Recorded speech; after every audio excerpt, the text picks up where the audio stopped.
Welcome back, everybody, to another one of our convos. Today, joining me is two very special guests to talk about Spoken Word album that you guys got coming out.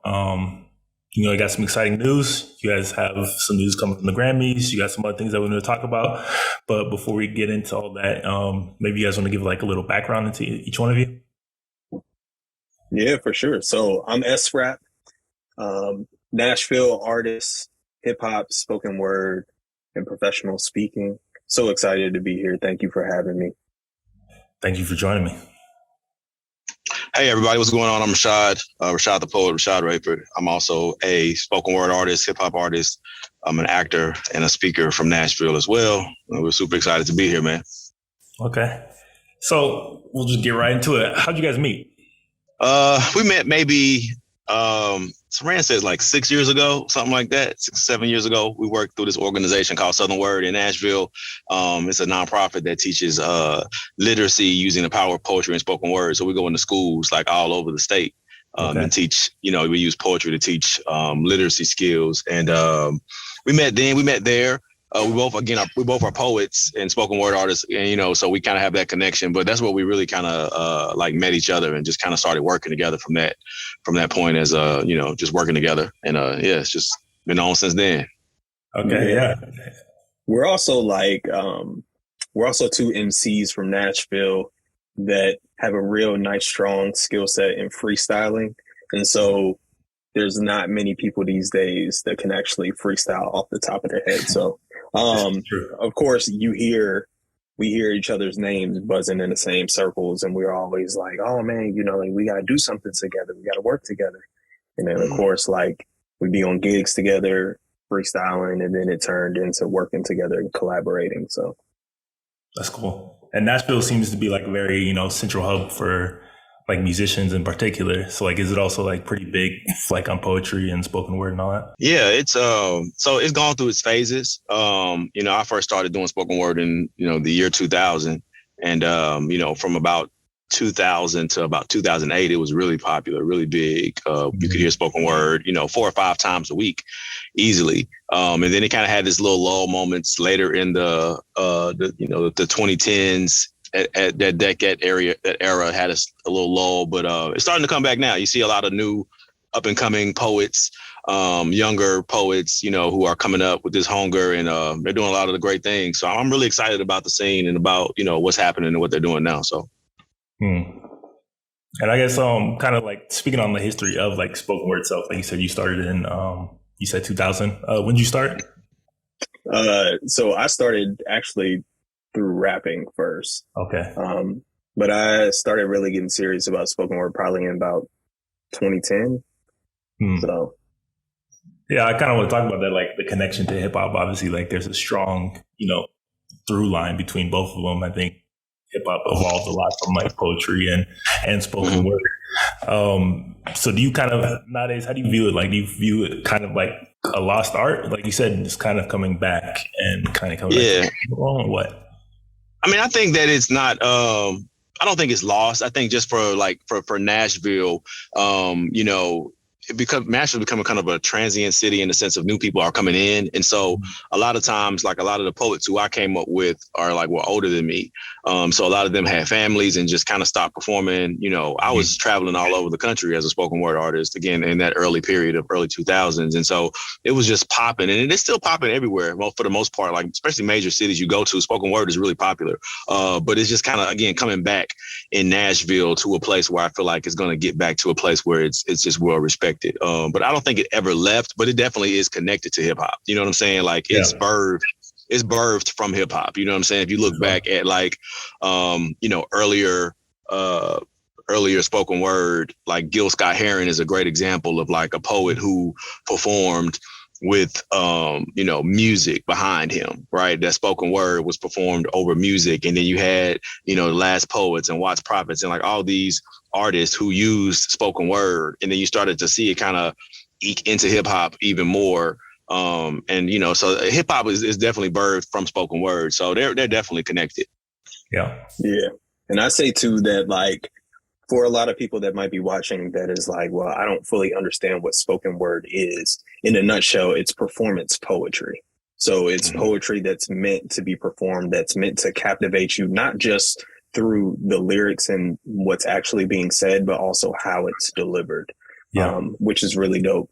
And so I think that it definitely has like this kind of symbiotic relationship with hip hop, with rap, because it's just another way to express these thoughts, these feelings, this emotion, these unique perspectives. But you can do a bunch of things that you can't do in the hip hop sense, where it's like, okay, you're not constrained to a rhyming pattern or metering. You can add completely, you can go over Latin music, you can have trap music, you can have country, bluegrass, however you want to finesse it. You have so many options. And so the power, though, is that it comes from the lyricism that's strongly associated with hip hop and rap.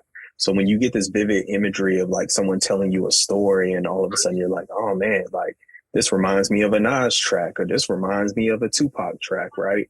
Like you have this storytelling element that you get so much free reign with spoken word. Whereas like when you're rapping, it's kind of like, okay, you're kind of confined just a little bit. And the people who've killed it, I mean, they kill it with what they have. But if they were doing spoken word, you would see like a whole nother beast on it. That's an interesting point. So I guess how did each one of you like first kind of get into the spoken? Like what made you want to be like, oh, I want to do this? Yeah, well, I guess I'll jump in. So in a nutshell, I got introduced to hip hop via rapping, specifically battle rapping. But like freestyle, improv, you're in a cypher going head to head against somebody. And it wasn't until like I got to college where I was really, really good at battle rapping, but I wasn't making friends just because it was so aggressive and abrasive. And so I was like, you know what? Yeah. So I wasn't a nice person when I was in battle mode. So I was like, you know what? Like, I'm going to walk away from this. However, the instinct of channeling my emotions through writing, I couldn't like suppress that.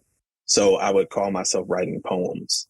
And I'd be like, I'm writing these raps, but they're poems and they're super lyrical, because my inspirations at the time was like Lupe Fiasco and Jay-Z and, old Kanye.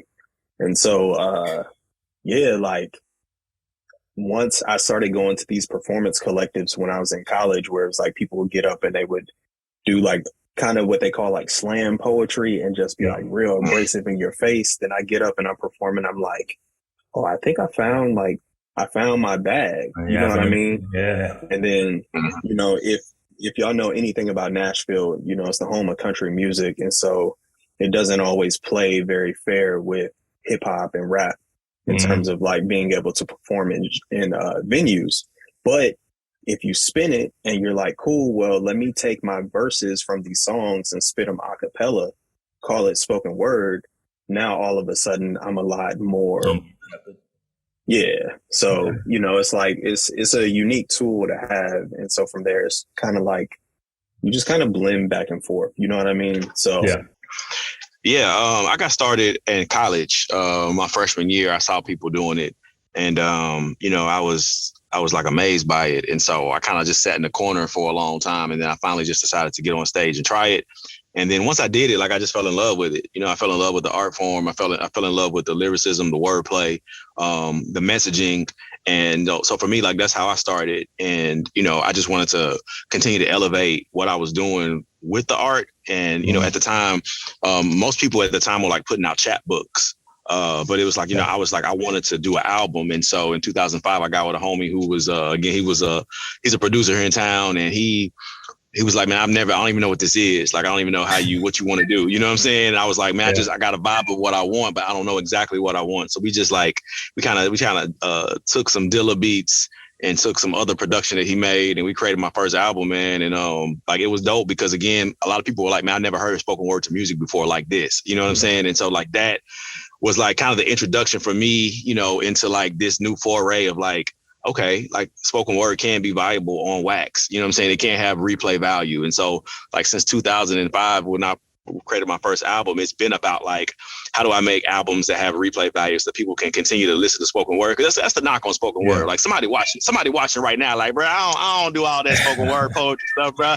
You know what I'm saying? But it's like, okay, like it's powerful, but it's just like the poet has to position it in a way that makes people want to listen to it, that makes people want to like, man, I ride to this, you know what I'm saying? Yeah. And so like that was like my whole goal originally, and just to see those seeds kind of continue to grow, and then, you know, to get with Saran, S-Wrap, and get with this project, the last project and this one, and just to continue to see like the elevation of like, man, like spoken word on wax and how it really moves people, you know what I'm saying? It's just been a dope experience.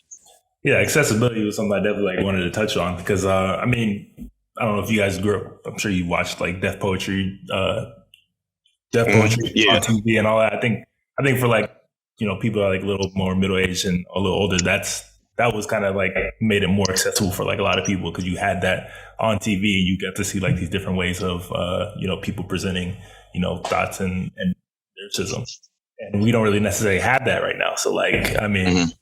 In terms of like accessibility, like you said, you try to find ways with production and all that. So how do you guys go about like matching, you know, your spoken word style with like more hip hop oriented like production?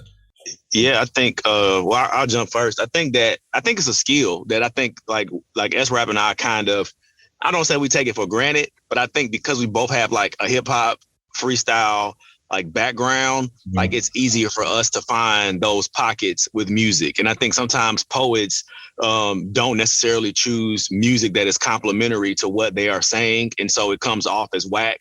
It doesn't come off as genuine sometimes. And so I think for us, like we love music, and we're able to like fit our voices into the pockets and in places where like, again, we could both record a song, and we could record the same song like 4 different ways, and it could be spoken word every single time. But because there is no pattern, there is no specific, like he was saying, there's no specific way in which you have to spit, but it's just a way in which we use our voice to fit on the track. And then, I mean, so I think that makes it easier. I don't really have a real answer for that because I just feel like I think we're just really blessed to have this skill set to be able to do it in a way that it just works. You know what I'm saying? And so, yeah, for sure. Yeah. And I say, cause like, if you go on YouTube and you look up like spoken word poetry, you're probably going to get these like super politically charged pieces that, you know, you're going to listen to one and be like, oh my gosh, like I'm ready to like double down and go get the black boots and like run the streets and protest. And then you get 2 pieces in, 3 pieces in, 5 pieces in, and now you're like, okay, it feels like the same politically charged, or, you know, the same rhetoric and the same vibe. Or you get like the cliche stuff where people think of like, you know, a dimly lit jazz club where somebody's like banging on the bongos and be like, I went to the store and bought some milk, you know, like whatever. And my barometer check is my fiance. So she hates spoken word, as funny as it is.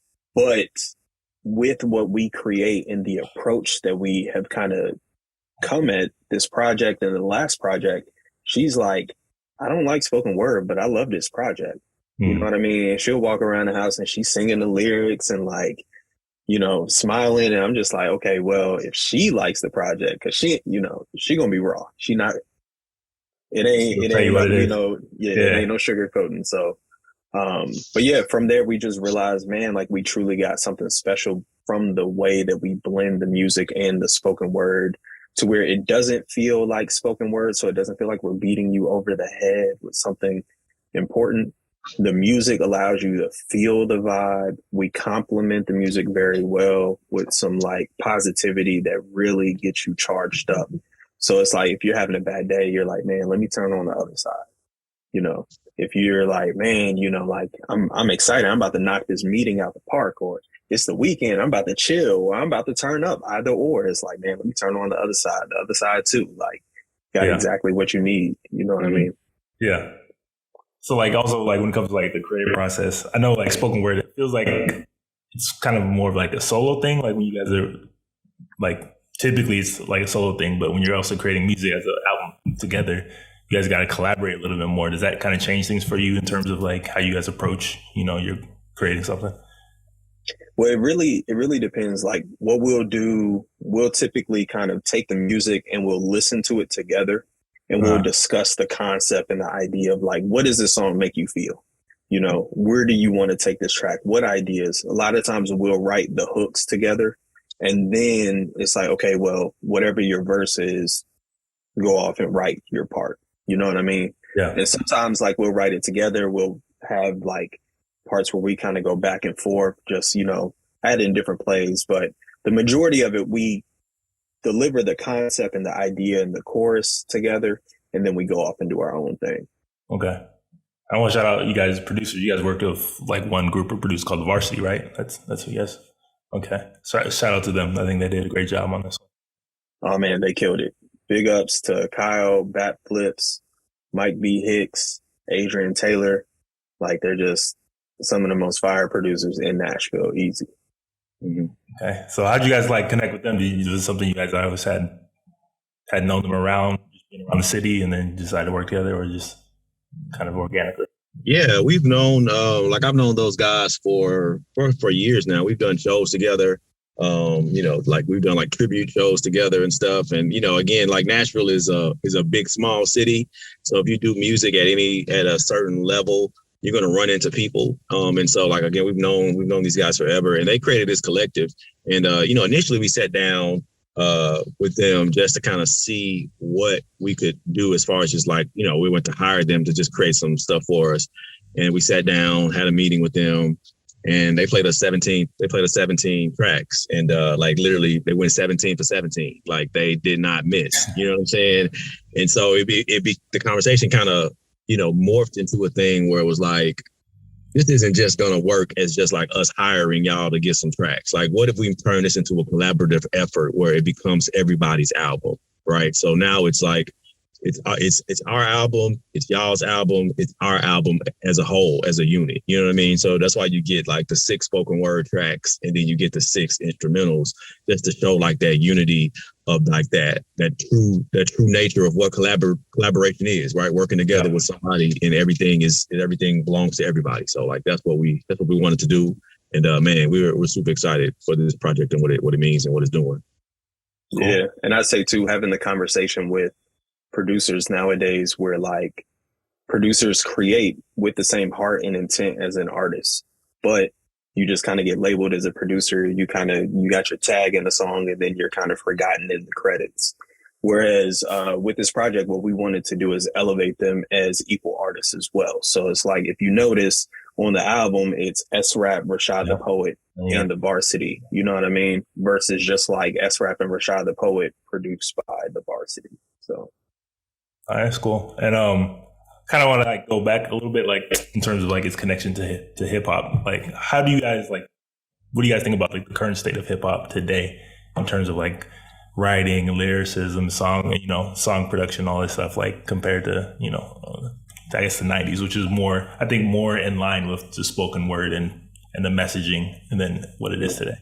Yeah, I mean, I don't mind starting. I think that, I don't have an issue with hip hop. You know what I'm saying? Sometimes people feel like, oh, if you're of a certain age, like you dislike hip hop, or you feel like hip hop isn't, like, I don't have an issue with hip hop at all. For me, it's just all about the visibility. You know what I'm saying? I think that, because you can look back at the 90s and the 2000s and find groups whose lyricism maybe isn't where you wanted it to be. But at the same time, it's the same thing today, right? I don't want to go in the club, or go to a party necessarily and listen to Nas or listen to J. Cole. Like, I didn't do that in the 90s necessarily. You know what I'm saying? So it's just about variety and about the ability to access to all forms of hip hop, I think, is what's just lacking today, where you really you got to get into those pockets to find the good stuff. But it's great stuff out there in the mainstream and in the underground, or in the places where people consider the underground. So I think hip hop is doing exactly what hip hop has always done. I think it's just sometimes the machine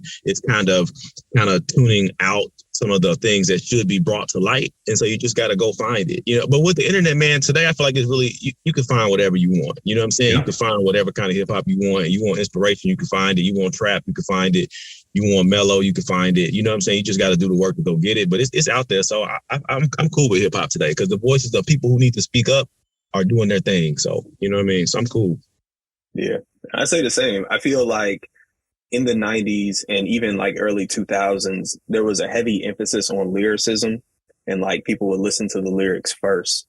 Whereas now we're kind of in this age where it's the music that hits first, right? Yeah. And then it's like, if it passes the vibe check, then I'll tune into like what the person is saying. And so I know that's one important element when we were approaching the project, was like, we need to make sure that the music hits, you know what I mean? And of course the Varsity, they killed it. They got sample flipping in there, got some different vocalists, but I think that it's like, you know, it changes with the generations. So, you know, whether you grew up on, you know, the first iteration of kind of hip hop, and then, you know, depending on where your generation, I mean, even when you look at like Drake and Kendrick and J. Cole, they're like, what now, like 3 generations removed from the current artists that are out now. You know, I think Andre 3000 put it the best in an interview he did with GQ. And he was like, you know, hip hop is always going to be hip hop. And it's like, you can always hop, but you won't always be hip. And that's okay. You know, so if you identify with a certain era of music, like that's fine. But like hip hop's still hip hop. We were all young and dumb at one point, and now it's like you grow up. So, yeah, man, I think it's beautiful. Like, it may not always be my cup of tea, but it's still beautiful. Were there any like artists in particular for either one of you, spoken word, hip hop, or otherwise, that kind of influenced your style? Yeah, I'd say definitely spoken word wise, like probably the biggest influence for me was Saul Williams. I mean, just fire. And then because I came more from the hip hop side, I was definitely leaning more into artists with lyricism. So a lot of Lupe. And then of course J. Cole when he was really first coming up, and then Kendrick as well. And then also people like Mick Jenkins, Andre 3000, you know, just like heavy on the lyricism. So yeah, like for me, definitely, again, Gil Scott-Heron is like my hero as far as spoken word is concerned. Like because again, like just hearing music when you perform, even if you're a cappella, just hearing that music and the style and the way in which he performs, is just kind of something that drew me in and really had me studying what he was doing and how he was doing it. From the hip hop side, Nas, of course, like Andre 3000, like, you know, CeeLo from Goody Mob, like again, like underrated. Just MCs that spit in a way that even if it was no beat, like you still feel like the lyrics would hold up. You know what I'm saying? Acapella wise. So like, yeah, for sure. I mean, I definitely feel like lyricism was kind of making a comeback, you know, especially with like some of these versus battles and other stuff that's been going on with like our older generation, like artists, that I think people are starting to like appreciate lyricism a little bit more again, which is always good to see. And in terms of like the other side too, how's like the response been? Do you guys have like any favorite tracks off there? Man, I say the response has been crazy. It's always just positive. Like even with the first one and even with this one, it's like we get a lot of people, similar feedback to my fiance. They're just like, man, like I listen to this every day, or, you know, I listen to this on a drive to work to get my mind right, or whenever I need some joy, you know. Rashad got text on text on text from people that's just like, hey man, like that first track, like it spoke to me. You know what I mean? I got people that's like, hey, I had to pause it in the first track, like, cause it was too much, you know? But also there's a lot of feedback of people that's like, man, this was like for real healing, you know? Something I wasn't anticipating I would get out of the project. And even for myself as a creator, but also as a listener of the project, it's like, I wrote it from a space to heal and to speak to myself primarily. So, you know, it's just, it's a project of power, bro. Like, I don't know any other way to put it. It's just, it's a project of power in so many ways. Yeah, I think that, and you know, again, just in creating these moments, right, on this record where we really wanted it to feel like a celebration, like, you know, that introspection, like, you know, like excellence, you know, we wanted to hit on like all of those things. And you know, you get all of those in a way that, again, like I don't think people are expecting when they listen to a spoken word album. They're like, okay, I'm kind of vibing right now. I can let the windows down. I can roll to this. You know what I'm saying? And then you got joints where it's like, okay, like man, like you can sit and just have the lights off in the room and just let it play. You know, I mean, you can do all those things with this record. And again, like that's just something that I don't think most people expect when they listen to spoken word. And again, it's just weird for people's ears, I think, in the beginning, because they're just like, wait a minute, like what is this? Like this is not rap, but like it's poetry, but it's music, but y'all got hooks. But then this song is long, don't have no hooks. Or this song, like, you know what I'm saying? It's doing something really wonky to your brain, but in a good way.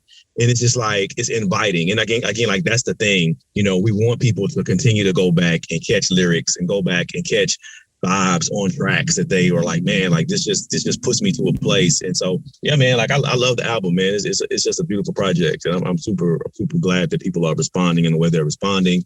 And yeah, man, more to come. Yeah, like you said, I mean, even when I first heard it, it took me like, it took me a little bit to like catch on to the cadence and the rhythm and the flow of everything, because I'm so geared and used to hearing, just mainstream like hip hop and all that stuff like that.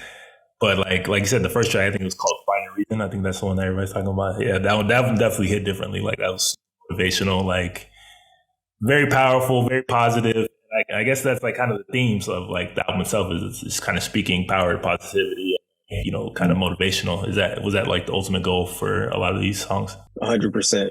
100%. Just being able to provide that motivation, that encouragement, that inspiration, ultimately to help people on their journey of personal transformation, right? Just however, we're all in this race together at the end of the day. And it's like, even though we on different parts of the path, like we're all running the race together. And so it's like, if there's anything that we can do to help, to keep you going, to keep you inspired, to like, okay, I got it. I'm tired right when you think you about to give up. And it's like, oh, I still got a little more in the tank. Oh, I'm reminded that like joy comes in the morning. Oh, I'm reminded that like, you know what I mean?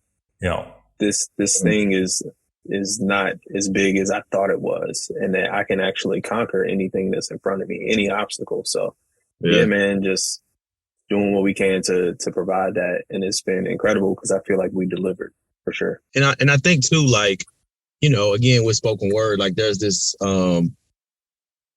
thought process that goes into people thinking like, oh, it's going to be this, or like they're going to be talking about this because this is what all poets talk about, or this is what, you know what I mean? And it was just like, I think intentionally it was like, we could talk about things that are over here, but like those things have been talked about and they're continued to be talked about. And so we're going to stay over here and talk about these things that are like super relevant to people. You know what I'm saying? Super relevant to our journey, to our story. But we don't have to like try to knock you over the head with it. We're just gonna hit you with what we know is the truth. You know what I'm saying? And I think people appreciate that because it's not like I don't think you walk away from this album like you don't walk away exhausted or tired. Like you walk away like you should walk away hopefully inspired and motivated and feeling like, yo, you really out here. You know what I'm saying? You doing your thing. And so like that was the goal. And I think, people are responding in that way. So I mean, there's definitely a certain stigma when it comes to like poetry, and especially like Black poetry about like, social, political issues. And I mean, you guys kind of like allude to like certain like social ills and issues, but I think you guys keep it like on a very personal level. And it's not, like you said, it's not like heavy handed. So like it's easy to kind of like go through and take in the message without feeling, like you said, like exhausted going through it. Because things can get really heavy when you start talking about like certain topics, obviously. Right. 100%. So I want to talk about the Grammys. You guys got some big news. I think Grammys announced that they have a best spoken word poetry album category now for the first time ever. And I guess from the promo, I kind of alluded that you guys had like kind of part. Did you guys have part in getting this, through? Yeah. So in a nutshell, in 2019, there was a poet, Sekou Andrews. He put together a incredible album, hired an orchestra, like blew it out the water. And he got all the way to the nomination.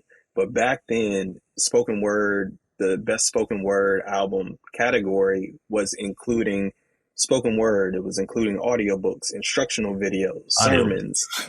Yeah.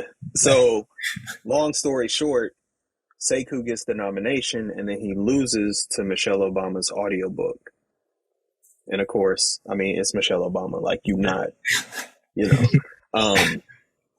But then realizing that, when he took it to Jay Ivy, who did a bunch of spoken word on like Kanye's college dropout project and everything, but he also is an advocate on the board for the Recording Academy. JIV took it up to the upper ups and was like, hey, can we get it split? So spoken word poetry has its own category. And they were like, well, out of all the submissions, it was only like 20 of them that were spoken word albums. So it's not enough to warrant splitting into its own category. So they were like, all right, bet, say less. So there was a campaign led by him, Sekou, and Brandon Alexander Williams called Get the Griots to the Grammys. And it was basically like rallying up the spoken word community, showing that, you know, we have a voice, that we're here, we're alive, we're thriving. And when I tell you, like, the submissions were just crazy, you know, and it's like talented people from like all over the US.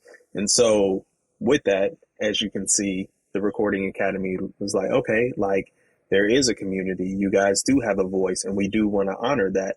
So then this year they ended up splitting the category, and for the first time we have the best spoken word poetry album at the Grammys. So I mean, that's very dope.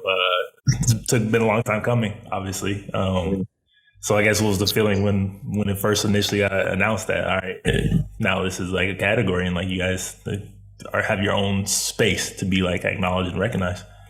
Yeah, it was exciting. It was exciting because, again, you feel like, you know, you're doing this work for the culture, literally. And, you know, I think as a whole, I think a lot of us thought it would take like a couple of years, maybe 2 or 3 years of doing this, like submitting and getting them to see like we're here. Yeah. But once, you know, Saran hit me like, hey, man, like the category got split. And we were just excited for the culture. Really, at first, it was just like, man, like, that's dope. Dope for the poets. It's going down. You know, the poets are going to be able to do their thing. It's going to be dope. And then I think it wasn't even like an hour later that we both were kind of texting each other back, like, so, yeah, it's go time. It's go time. You know what I'm saying? We're going to do another project or what? And, you know, we work really fast. You know, like our last album, again, he talks about the call. We were on the call. And then within like a month, we had the first album done last year. And so this time, again, it was maybe like a month or so of us getting the news that the category split and then saying, hey, let's get a record going.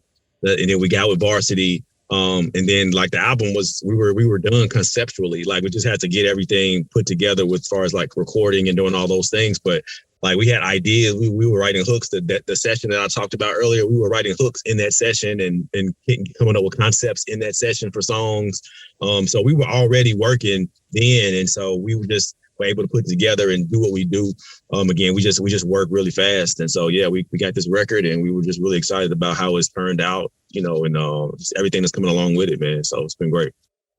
Awesome. And how's like the submission process been? Has it been pretty easy, you know what I mean? Like straightforward? Yeah, the submission process is pretty straightforward. It's just, you got to have everything clear cut. So you got to have like the project fully mixed, mastered, all the credits submitted, you know, all your liner notes, you know, your album work, all the information that's needed. And then it can be a little intense because like if you mess something up, they might hit you back and be like, hey, you messed this up, correct this information so you can be eligible. Or you could just end up not being eligible because you didn't do something correct.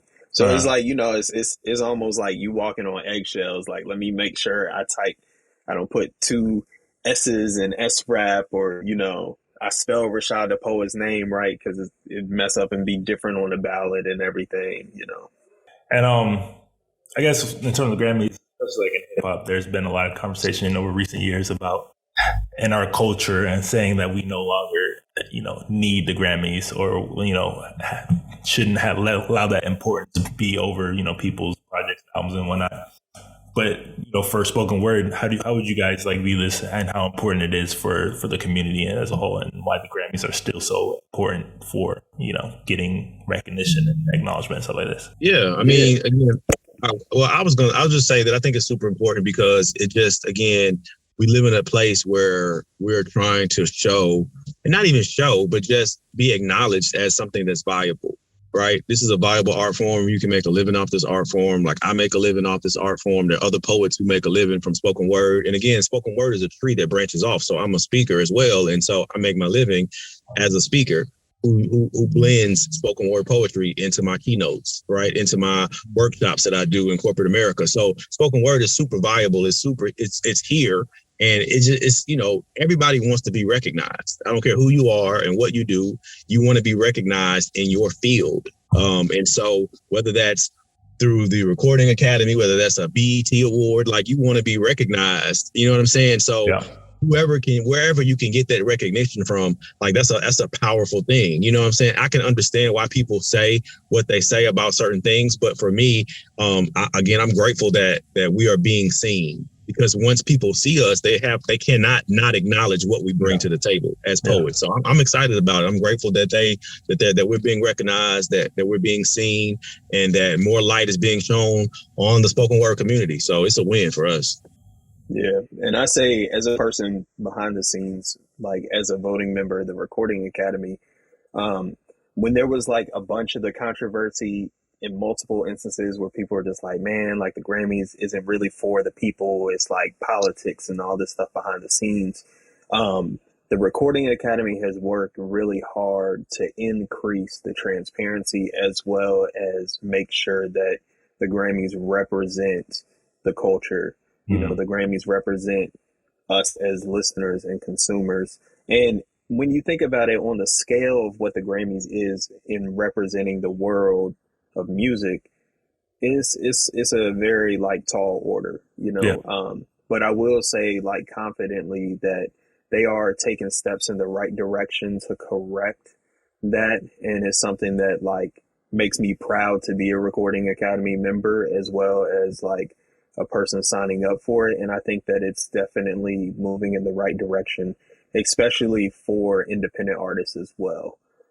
Which is beautiful, because before it's like, if you're not like a Drake or, a Bon Iver, like, you're just not going to get that love or that shine. But now it's like, okay, well, if you're making moves and like you got massive wave behind you, like, you got it. And so, just the beautiful representation and the willingness to change, as you can see with the splitting of the category, but then also just like, as they continue to push new initiatives and new movements, you can tell that they're like actively righting wrong. So, yeah. I mean, like I said, I think I'm with you guys. I think representation matters and being seen matters, especially for like the next generation, for the next generation of spoken word artists that coming up and may not be so knowledgeable about it, because obviously you don't have like deaf poetry. We don't have it on TV like that, but seeing it acknowledged in like a big venue like the Grammys, I think can have a big impact on like younger kids and people coming up like, oh, this is a route that I can go. And I guess also like Rashad, you said like you're a motivational speaker. You guys do a lot of workshops. What do you guys do to like reach out to like that younger generation and kind of, elevate the genre of the form? Yeah. So again, I work with the Southern Word Organization. And so we are literally, I've been blessed, man, to be around young people every day, pretty much Monday through Friday for like the past 12 years in different capacities, whether it's middle school students, high school students, or even college students. And just, again, like feeding off their energy, but at the same time, helping to pour into them like, hey, like writing is a viable source for employment. But more than anything else, it's just it's an important part of like your development as a person. You know what I mean? Like sometimes we don't always have people that we can go to and talk to, but just showing them like the power of their voice and the power of, hey, if I can just write this down, I can express what I feel without keeping it bottled up on the inside. So just showing them that way, showing them that light, showing them that they have a powerful voice and that they have a message inside of them that maybe they don't know what it is yet, but like if they can discover their voice at a young age, like it's a really powerful tool to help them move forward. Like we wait until we're like grown to like get this confidence, right? And it's like, no, you can get confidence at like 10, 11, 12, 13 years old. Like, and then just imagine like kids everywhere having like confidence in their voice and not waiting until they're like 25 to like step out and become who they are. And you still will become who you are, but if you can instill like that confidence in yourself at a young age, man, it's a powerful thing, man. And we just do that through the poetry and spoken word, and I'm super grateful for it. And I'm sure like having spoken word has helped you a lot, like in terms of like your motivational speaking and everything. Yeah, so we use that. I use that to blend it in. So it's like I don't really just do I don't do a poem and then do like business talk. So it's like all blended together. So like audiences really don't know. Like I may be giving a business fact or something in the middle of a talk while telling a story, and then I may rhyme in the next line, and it's like, oh wait a minute, like did he just rhyme? Like, you know what I mean? So it's like all blended together. So you don't really know where it's coming from or how it's coming. And so, man, this has been really good to get in that industry and just really kind of just disrupt it with like this art form that people don't expect. So it's been great, man. Yeah, I imagine. All right, man. It's been great. It's been great talking to you guys and kind of get to learn more about the album, about the Grammys and everything that's coming out. What do you guys do you guys have anything you want to say to listeners to obviously go check out the other side too? Run those numbers up. We'll have the links for everything and follow you guys and all that. But is there anything else you guys want to say to our audience? I just say, man, one, just thank y'all for tuning in, and of course, get some ears on the project. If you feel something from it, if you feel inspired, motivated, one, feel free to reach out to us and connect with us. Send us a DM. Just leave us a comment. Let's actually keep the dialogue going. And then also, if it does make you feel some type of way in a positive, pass it on to somebody else and continue to spread that joy and that positivity. Because we definitely could use a lot more of that in the world right now. Yeah, facts. I echo everything that S-Wrap has said. Just keep on pushing. And sometimes, as adults, people who watching you might be a writer. Don't sleep on yourself. You know what I'm saying? Go on, pick up the pen, get you a pad, just write what you feel, man. That's all spoken word is. It's just expressing what you feel. That's it. So if you're out there and you're like, I could write, go on, do your thing. Pick up that pen and make it happen. Never too late to write, no? And then one last thing too, of course, this project is up for your consideration. So if you are a voting member, we would love for you to just take a chance, listen to it, see how you feel. And if it's, worthy of your time, then you know what to do. Dope project. It'd be amazing if you guys, took home the first, spoken word album Grammy. That'd be an amazing feat. Definitely pulling for you guys. And like I said, links down below for all the socials where you can go stream the project. Everything will be up wherever this goes up. And thank you guys for joining us and talking with us. And it's been a great conversation. Appreciate you, bro. Thank you, man. Thank you for having us. Man, Thank you, bro. it.